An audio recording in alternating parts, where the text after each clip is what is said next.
Good evening, YouTube. This is Go Teams BSG. This is my second video log. Last week I posted on Monday, I believe, and so I'm going to try to do it every Monday. I usually have time in the evenings on Mondays because my sweetie pie goes home. This week I want to talk first about what this big decision is. I've been a little vague on Facebook about what's going on with me and made some mystery postings about big upcoming life changes. I find those things funny and it's self-indulgent, so I wanted to do it. Then I want to talk about my thought process that has gone into reaching that decision, as well as the specifics of why I selected one method over another. So before I begin, I want to apologize to you. I have 3 pug dogs and I'm currently fostering a boxer dog, and they are playing in the background and they sound a little bit like creepers. I'm sure you're going to hear some background noise. My puppy pug and the boxer are actually wrestling right at my feet, and my other pug dog, Roadside, who is very fat, is asleep at my feet, so he's snoring. So what's the big news? The big news is I have decided to have weight loss surgery. No, I'm sorry, Miss Kitty. I am not having a sex change, because the problem is not that I am a man stuck in a woman's body, but that actually I am 3 women stuck in a woman's body. And so I'd like to get 2 of the women out there and just be one regular sized woman. So that is my big news. There's some other life changes that are happening too, or will be happening in the coming months, but we'll cross those when we get there. So why have I decided to have weight loss surgery? Anybody who knows me, friends and family, and have known me for some time, know that as the years progress, I get increasingly large. When I graduated high school, I believe I weighed about 135 pounds.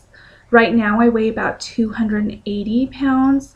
That's 145 pound difference. So I'm more than twice the woman I was when I graduated high school. And the weight hasn't come on all at once. It's been over a period of 20 years. 5 pounds here, 10 pounds there, lose a little, gain a lot.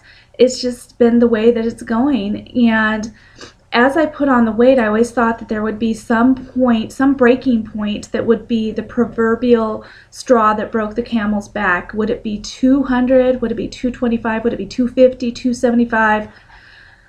I thought for sure that it would just be enough. I'd be literally fed up with myself and ready to make some huge changes in lifestyles that would precipitate weight loss. But I never reached it. Those who know me well know that I am an extremely confident person, and I have a pretty high self-esteem. I'm not a typical, what is considered like a typical fat girl. I don't feel bad about myself. I don't expect to go to a dance and not be asked to dance. I feel pretty, oh so pretty. I pity the girl who's not me tonight type thing. You know, I grew up in a home where my mom constantly told me how beautiful and smart I was and told me I could be anything when I grew up. So I was really fortunate. And I don't feel bad about myself. So maybe that's why the scale telling me that I was significantly overweight, morbidly obese, why it never was the catalyst I needed to take extreme action. Instead, what has been the impetus for having weight loss surgery are issues around mobility. I moved to Phoenix in October 2012. At that time I weighed 265, and so I've put on 15 to 20 pounds since I've lived here. And with that 15 to 20 pounds came plantar fasciitis and joint pain. My ankles hurt in the morning when I wake up or when I first get up out of my desk, and my back started hurting so badly at night that I would be woken up by the pain in my back. So in the last 16 months, I've started sitting up to help manage the pain in my back.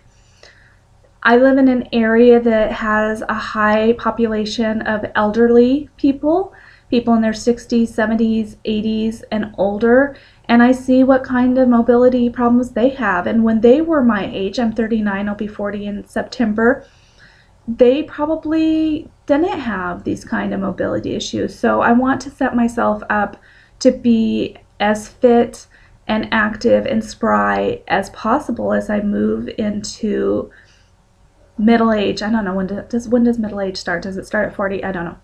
I'll call it middle age because I feel really young. So that's why I've decided to have weight loss surgery. I have a bunch of non-scale goals that I have in mind. Things like I want to be able to bend down and pick up a quarter off the ground without looking like I'm doing some sort of comedy routine. I want to be able to sit in an airplane seat and not cross my arms and try to make myself as small as possible so that I'm not inconveniencing the person next to me. I'd like to be able to get my seatbelt in the airplane seat fastened without feeling like I just wrestled a pig, the pig being me. I'd also like to be able to do things like bend down and tie my shoe, or bend over and clean the bathtub without getting out of breath. So those are really the non-scale victories that I'm most looking forward to. I don't know what my target goal will be as far as weight loss numbers wise. I cannot imagine myself weighing as little as 125 pounds. I think I maybe weighed 125 pounds in 6th grade or 7th grade. I just think that might be too thin. I can't imagine it. But, oh my gosh, I would love to weigh less than 200 pounds for sure. And even at that, I would be still significantly overweight, obese. So those are my reasons for deciding to have weight loss surgery. As you may or may not know, there are several weight loss surgeries available. And going into this, I had pretty much thought I made up my mind that I was going to have a lap band. But the more I looked into it and learned more about vertical sleeve gastrectomy, which is a surgery where they remove 75 to 80% of your stomach, leaving a stomach that's about the size of a small banana or smaller, I found out that maybe that was the way I wanted to go. Specifically, the statistics on the weight loss that can be achieved with the VSG are slightly better. With the lap band, patients typically lose on average 55% of their excess weight. With VSG, patients typically lose 66%. Lap band patients have an 8% chance of slippage with the lap band, whereas VSG patients have an 8% chance of leakage. Between leakage and slippage, I think that leakage is really the larger problem and more difficult to correct. Something that is very appealing to me is the fact that with the lap band, you have to go in and see your physician on regular visits to have fills and to have fluid taken out of your band so that you can achieve the proper restriction.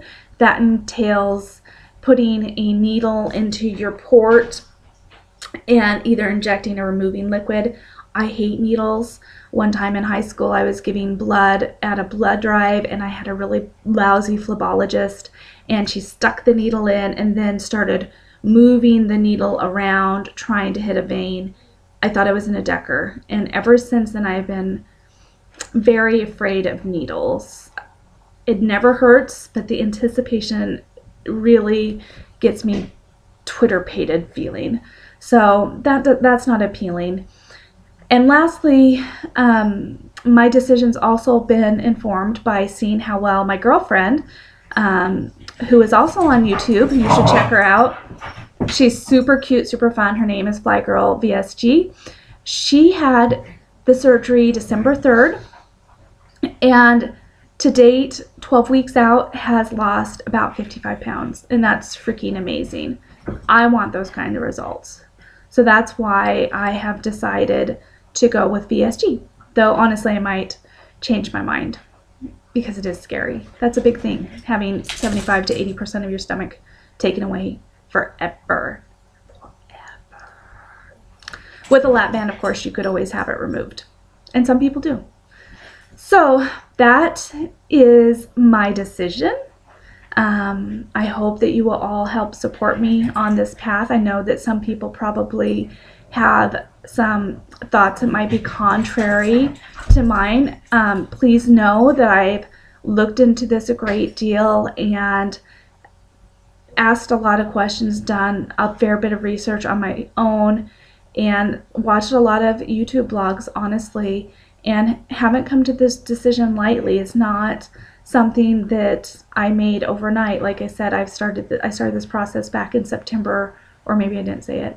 Anyway, I started this process back in September with my well women's visit to my doctor around my birthday. So it's been 5 months in the making, and so I hope that you will, if you have opinions that are contrary to mine, I appreciate your concern, but like I said in my last video, I'm not looking for detractors. So if you're not yay, go teams go, then maybe I don't need to hear it, because I don't need that negativity. Not that I think that anybody that I care about or who might be watching this would be that way.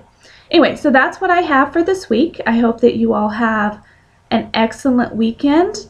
St. Patty's Day is coming up here, not too terribly far off, and I'm planning on imbibing way too much beer. Once I have the surgery, I won't be able to drink carbonated beverages anymore, and I love beer. So that's going to be a huge thing for me. So maybe next time I come to you, I might have a story about how I threw up in my wash machine. That's happened in the past. Anyway, so have an excellent week, and until next time, go teams! Have a great night.